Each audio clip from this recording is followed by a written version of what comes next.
I said, let me suggest something. Let me suggest a possibility, and don't get mad, that you might be living in a delusion. Let me suggest, now don't let me shatter your faith and don't be shipwrecked, because I still believe in hanging on to dreams even though they have not happened. In fact, I'm looking for people to start talking dreams, singing dreams, rehearsing dreams, and stop rehearsing doubt. But I said, it isn't a possibility that in a town of about several thousand, you think you're going to have a church of 10,000? Don't you think that possibly could be delusional?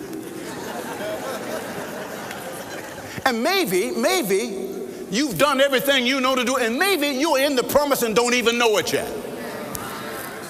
You're still looking for something to happen, and it's already happened. See, that's why Peter had the problem when he's talking to people. They kept coming and said, nothing has changed. Everything remains the same. Since the fathers fell asleep, nothing has happened. And Peter said, you're scoffers and mockers and you're ignorant.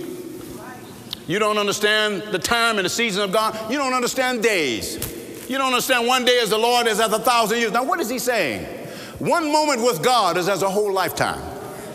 And that's when God can do something in a moment that you've been waiting to happen 80 years. And when it happens, all of the stress, all of the doubt, all of the pain is wiped away in a moment, in a twinkling of an eye. So they said, nothing has happened. We've done everything we need to do. And so they're thinking about giving up. And I have a serious problem with people who want to give up. I have a problem with people who want to quit. See, I'm an old ex-semi-pro football player. I wasn't the biggest guy, but I was one of the meanest. And I wasn't scared of anybody, no matter what your size is. Because something inside of me always said, hey, no matter how big you are, you can't move me. You can't overcome me, and you're not going to run over me nor run by me. And I used to encourage myself.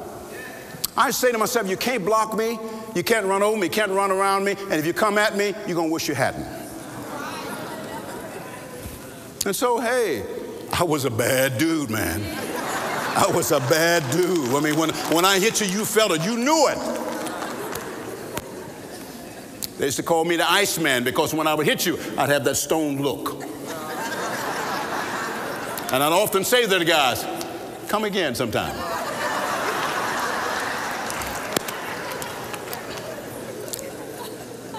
But how do we think? Because what I'm dealing right now with you is your mind. I'm in your head right now. Because see, the word of the Lord is like a two-edged sword. It's a discerner of the thoughts and intentions of the heart. It divides asunder the soul from the spirit. And what I'm getting into is your head. And I've been praying all day, the Lord, help me to say something, get in your head and your mind. Not just to provoke your emotion, but in your head, because I want to make you think. So as I was writing this paper, I came across a book that was given to me by my children.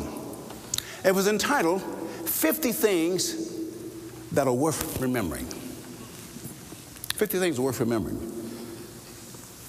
Because for the last couple of years, the Lord kept telling me, stop being preoccupied with lesser things. And I have to ask, what are lesser things? Well, things that, number one, don't have eternal worth. Well, what is that, Lord?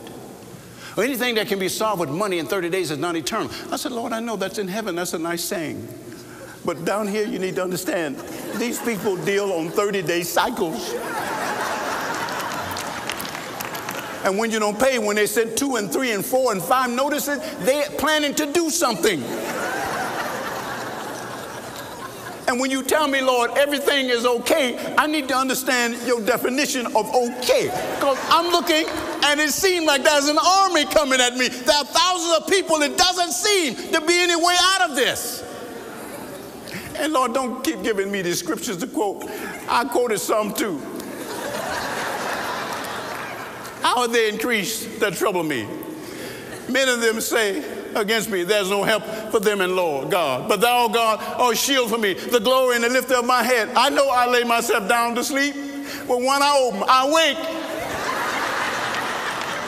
And I'm hoping the Lord is still with me. I know you said 1,000 would be on my right side and 10,000 on my left, and none of it would come nigh me. But God is right here in my face. How close? What is your definition of not come nigh me? So I just want to know how you think.